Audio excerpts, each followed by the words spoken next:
Oh, Diana. Nigga, isn't that is well, Guyana is a form of yoga. It's knowledge yoga. Damn, I just it's the name of the woman is Diana, who's the bitch goddess. There's also Kunt and Kunti, who are goddesses as well. These aren't actually cursed. These are forms of veneration. Gooks is a form of the mad dragon. Geeks, gooks, highly intelligent life forms. Essentially speaking, you're like a mushroom, spiritual beings. Very, very highly penetrative word, which it's supposed to hurt people. But for some reason, when I began to look deeper and do, nigga, some extreme fucking shadow work, I'm talking on like, not just for me at this point mainly, but for humanity's sake. Not necessarily to save the planet or save the world. I just kind of stumbled across these things. Or I, it's not to say all these things might still not hurt people, but you have to get it out of your mind that I'm here for the people. I'm truly here for my people. And my people do not give a single flying fuck about human manners, things of that nature. It's not to say, let's keep things I want to keep things clear and concise.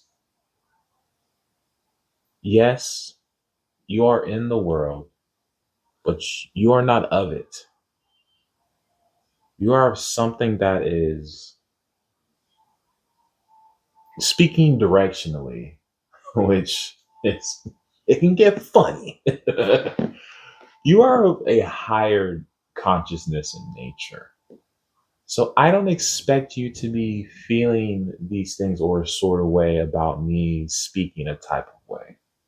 Especially when I'm explaining to you how etymology of words, the way words even look, dyslexics are really good at this thing that I'm speaking about.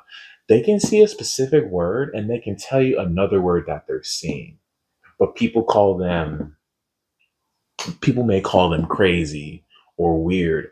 No, these people are wisdom keepers who are not aware of it. Once you become aware of the information I'm telling you, schizophrenics are another thing. Yep. You've probably heard of schizophrenics. Exactly, Vay. Schizophrenics, as they say, are people who may hear things, but they aren't actually seeing people who are speaking around them. They may be talking to themselves. These are people who are schizophrenic, people that are bipolar, very moody. Their mood changes from like place to place. When you have a spiritual understanding of what's going on, which you can find in this book that I've named 3 times now, Pan and a Nightmare, as well as I'm going to give you a bonus book, Darkness Visible. This book, excellent book. This book is, well, I mean, I can look on the back. I don't know how much it is on Amazon. If this shit ever goes out of print, it it'll be over $1,000. Not even joking with you. 14.95 it says on the back.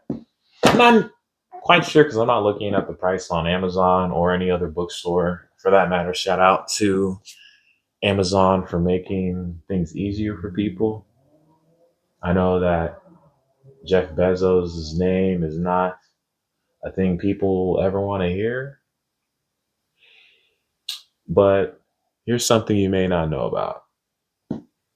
Back in the day in Egypt, and I read this one in a book. I believe it was one, but fuck, I don't recall the name. It something like angels and ooh, I gotta find this fucking book. Shit. Um, Here, let me find it for you. Nah, it's okay. I don't.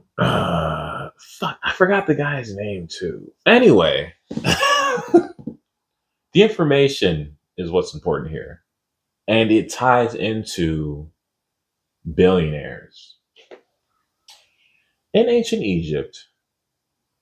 When the people before people had a farming system, it was a hunter and gatherer sort of like system of living. Niggas got tired of that real easily. You sometimes would go out to hunt for meals and you would come back with nothing. And you worked your ass off trying to look all fucking day, maybe all fucking week. And you come back with absolutely nothing because there ain't no animals around, nigga, for you to eat. You also did have the gatherers as well that would gather herbs and all these other things, but they needed other forms of sustenance the way that other people on the planet needed other forms of sustenance. They particularly needed or wanted meat. So they could have grown trees, you know, eat walnuts and shit. But these people wanted meat for, whatever reason. Back then is not, well, hold on. Oh, well, okay. Back then is not the way it is now. That's for certain. And these people, when they would hunt and gather, they would, find meat, be sustained for a while. They'd find like a buffalo, bovine, not necessarily a cow, because cows are like domesticated buffalo and bulls and shit like that. But after a while, they got tired of that shit. So they were like, you know what? Let's homogenize the fuck out of these animals that we be eating, like the wild game and shit. Because back then, I mean, wild game, nigga, that shit was like eating berries, nigga. Like that shit. And today, actually, you can still not necessarily eat meat. For me personally speaking, um, but to live off the land, people back then needed some sort of sustenance, the way that people nowadays don't necessarily need, especially when you have everything in the palm of your hand. You can just order it online and it's at your door in weeks, months, days, and hours, even minutes. Thanks to drones and shit like that. Not just people. Drones, nigga. Yeah, nigga. Damn. So, um, after a while, they wanted to like start farming systems that were more efficient, because the name of the game is survival um, of the fittest. Ooh, let me get into that real quick. It's not the way you think I'm saying it. Survival of the fittest is the most efficient possible fit way that you can, survive. Not necessarily as like a game of like who's going to win and who's going to lose. Because the mindset I'm speaking about isn't a win or lose mindset. It's a holistic mindset of survival of the fittest, which is also speaking about these things in the Isis thesis. The ancient Egyptian knowledge was that the shaman or the priests, the priestesses, the hoodoos, the lulus, the doodoo, the woo woo, the wah wah, the bee boo, wah dee doo, da da do, the bop boo, da da. Why? They had the important information and task of speaking to the divine. The divine that I recently told you about in How to Meditate. So, when they would speak to the divine, they would get information on where the best water sources are, how to handle these things in a way that would keep the people surviving.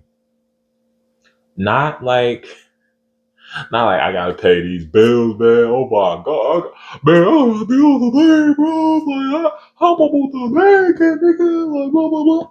Nah, nigga. Like, I wasn't worried about that shit. That whole bills paying thing is like a recent thing. Just to like, like, the shit's about to phase out anyway. So, ooh, what? Shit. That was not in the book, so you can just take that as you may.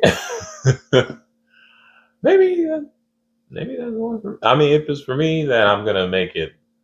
I don't know. Maybe I don't fucking know. So I do know, but the body has to catch up to the spirit. So, and I'm there already. All right, whatever. So.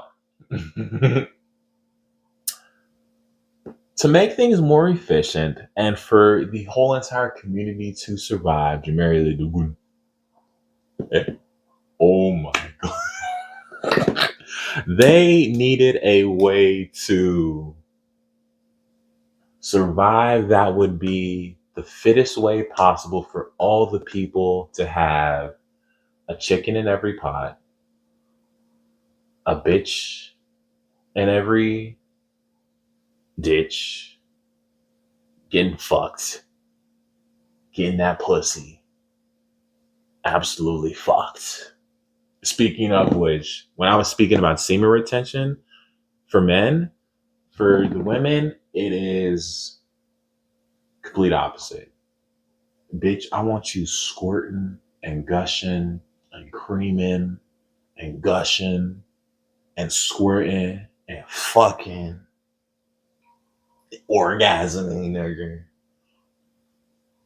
Cervical orgasms, P spot, U spot, G spots, anal orgasms, clitoral, all the fucking gasms that you can find available on the internet, bitch. There are, as of right now, speaking, millions of different ways you can orgasm.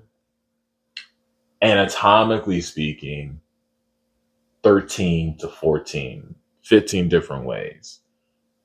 But these can all be maximized, multiplied, and grand